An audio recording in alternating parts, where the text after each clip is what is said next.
রঙ্গিত মাজুয়া দার্জিলিংয়ের খুব কাছেই প্রাকৃতিক সৌন্দর্য এবং সবুজে ঘেরা একটি শান্ত নিরিবিলি গ্রাম।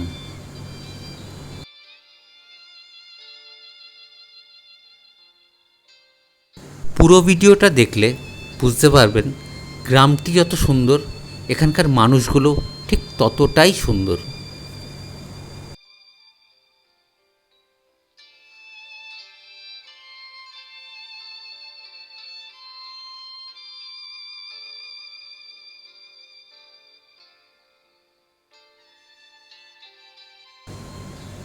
রঙ্গিত মাজুয়া আসতে গেলে এনজেপি বা শিলিগুড়ি থেকে যে কোনো গাড়িতে মানেভঞ্জন অবধি চলে আসা যায় এবং সেখান থেকে হোমস্টের গাড়ি করেও যাওয়া যায় অথবা হেঁটেও যাওয়া যেতে পারে। যদি শেয়ারে আসতে চান সুকিয়া পোখরি চলে আসবেন এবং এখানে এসে দেখবেন দুটো রাস্তা ভাগ হয়ে যাচ্ছে। ডান দিকের রাস্তাটা ঠিক এইচডিএফসি ব্যাংকের নিচ থেকে মানেভঞ্জনের গাড়ি পেয়ে যাবেন। মানেভঞ্জন পৌঁছে এখানেও দেখবেন দুটো রাস্তা ভাগ হচ্ছে, একটা নিচের দিকে একটা ওপরের দিকে। ওই নিচের দিকে রাস্তা দিয়ে গেলেই এই মাঠটা পাওয়া যাবে। আর মাঠটা দেখানোর উদ্দেশ্য, মাঠের পেছন দিকে বাঁ দিক দিয়ে যে রাস্তাটা চলে যাচ্ছে সেটাই কিন্তু হোমস্টের দিকে একদম সোজা চলে যাবে। গাড়ির ব্যবস্থা থাকলেও আমরা হাঁটার সিদ্ধান্তটাই নিলাম।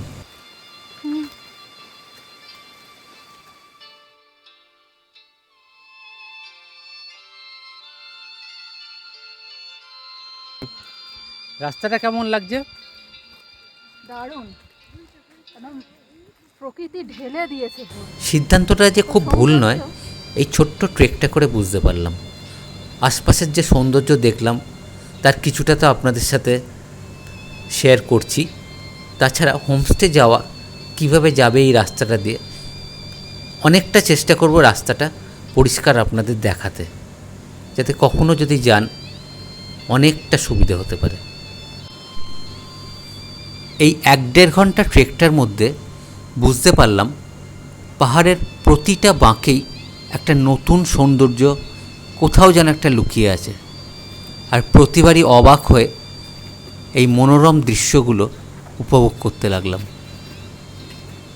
তাই আমি বলবো, যদি পায়ের সমস্যা বা অন্য শারীরিক কোনো অসুবিধে না থাকে, যাওয়াটা কিন্তু হেঁটে গেলে খুব আনন্দ পাবেন।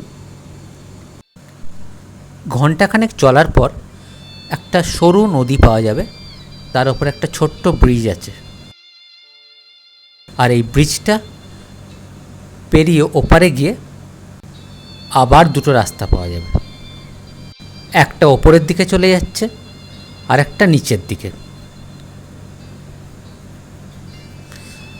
ওপরের দিকের রাস্তাটাই হোমস্টে যাওয়ার জন্য অনেক সুবিধাজনক। নিচের রাস্তাটা দিয়েও যাওয়া যায় কিন্তু অনেকটা বেশি ঘুর পড়বে।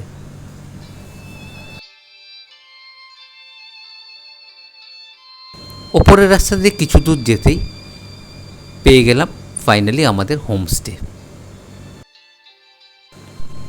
নানান রকম সুন্দর ফুলে ঘেরা এবং প্রাকৃতিক সৌন্দর্যে ভরা কুইন্সল্যান্ড হোমস্টে।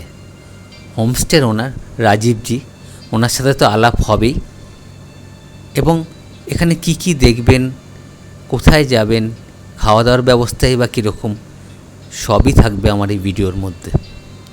আসুন রুমটা দেখে নেওয়া যাক। প্রথমে ওয়াশরুমটা দেখে নেওয়া যাক। ভিডিও দেখেই বুঝতে পারছেন পরিষ্কার পরিচ্ছন্ন নিয়ে আর বিশেষ কিছু বলার নেই। তবে জানলাটা বেশ আকর্ষণীয়, এখান থেকেও কিন্তু পাহাড়ের দৃশ্য একদম পরিষ্কার দেখা যায়। গিজার আছে, 24 ঘন্টায় গরম জল আপনি পেয়ে যাবেন। অগাস্টের লাস্টের দিকে যাওয়াতে খুব একটা ভিড় ছিল না।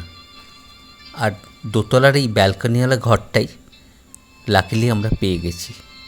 ঘরটা কিন্তু বিরাট বড়, দেখেই বুঝতে পারছেন 4 জন থেকে 5 জন অনায়াসে থাকা যায়।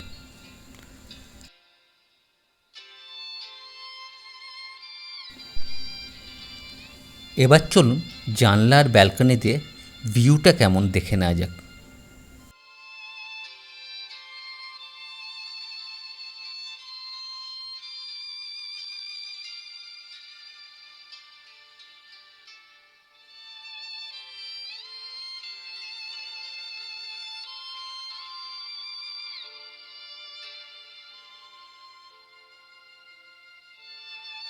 ব্যালকনির দরজাটা খোলার আগে অবধিও বুঝতে পারিনি সত্যি এত সুন্দর ভিউ এখান থেকে যে দেখতে পাবো।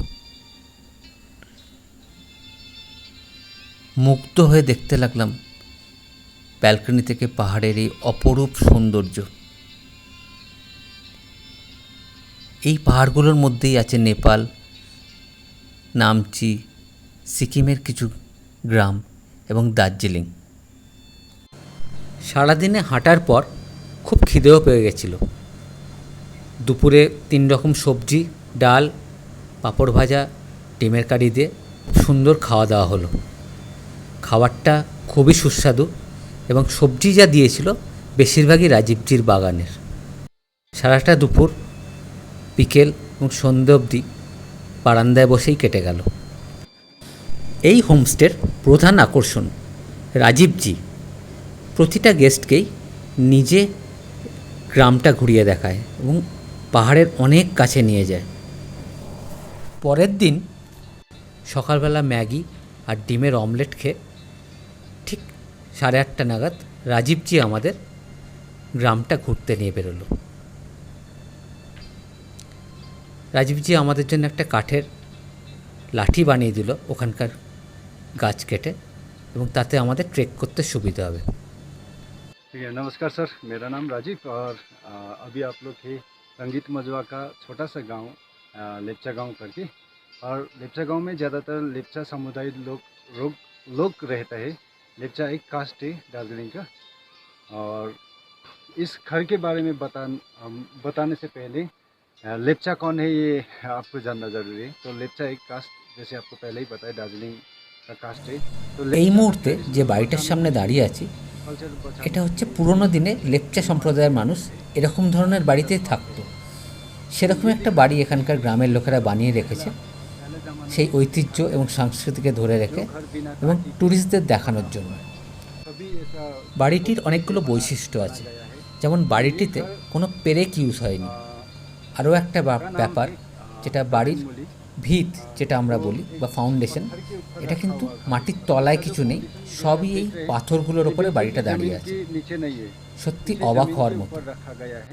বাড়ির আরও কতগুলো বৈশিষ্ট্য আছে, যেমন গরমকালে বাড়ির ভেতরটা ঠান্ডা থাকে এবং খুব শীত পড়লে সেভাবে ঠান্ডা কিন্তু লাগে না। थैंक यू राजीव जी इतना एक्सप्लेन करने के लिए।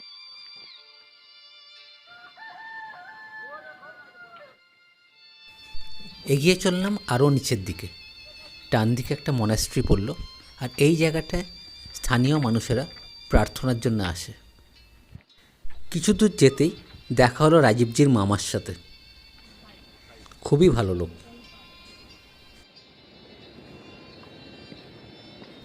একটা শর্টকাট নেওয়ার পর আমরা সোজা চলে এলাম একদম ঘন জঙ্গলের মধ্যে। এখানে কিন্তু আর রাস্তা নেই, রাস্তা বানিয়ে চলতে হবে।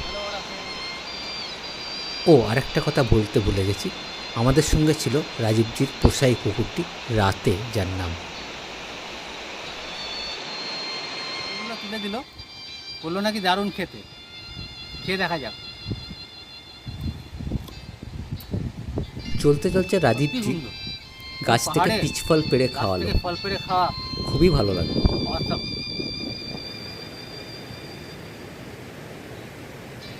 একটা সময়ের পর জঙ্গলের নিস্তব্ধতা কেটে গেল, কানে এলো ঝর্ণার আওয়াজ। যদিও চোখে এখনো দেখিনি, শুধু এগিয়ে যাও।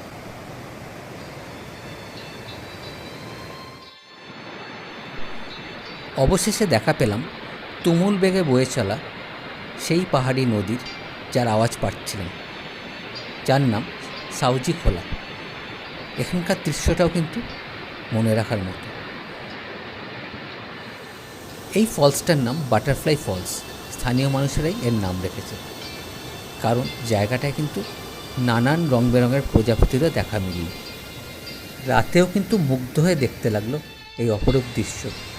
আরেকটু এগিয়ে গেলাম ঝর্ণার আরেকটা রূপ দেখব বলি, যার নাম মহাবীর ফলস। এখানে পা ডুবিয়ে অনেকক্ষণ বসেছিলাম এবং রাজীবজির সাথে অনেক রকম গল্প হয়েছে এই গ্রাম সম্পর্কে, লেপচা সংস্কৃতি সম্পর্কে। সুন্দর একটা সময় কেটেছে। চাক্ষুষ এরকম দৃশ্য কোনোদিন দেখব ভাবতে পারিনি। হয়তো সিনেমায় দেখেছি বা ডিসকভারি চ্যানেলে প্রচুর দেখেছি। তাই এই ট্রেকটা বা হাইকিং যাই বলুন, আমার সারা জীবন মনে থাকবে।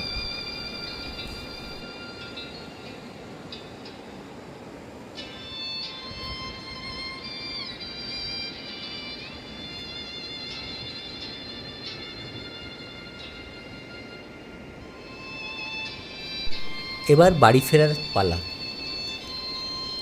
রাজীবজিকে বিদায় জানিয়ে এবং অসংখ্য ধন্যবাদ জানিয়ে ফিরে যাওয়ার পালা। তবে রাজীবজির ব্যবহার এবং আতিথেয়তা সারা জীবন মনে থাকবে। খুব শীঘ্রই আমি আরেকটা পাহাড়ি ভিডিও নিয়ে আসছি, একদম নতুন। চ্যানেলটা লাইক, শেয়ার এবং সাবস্ক্রাইব করতে ভুলবেন না। ভিডিওটা দেখার জন্য অসংখ্য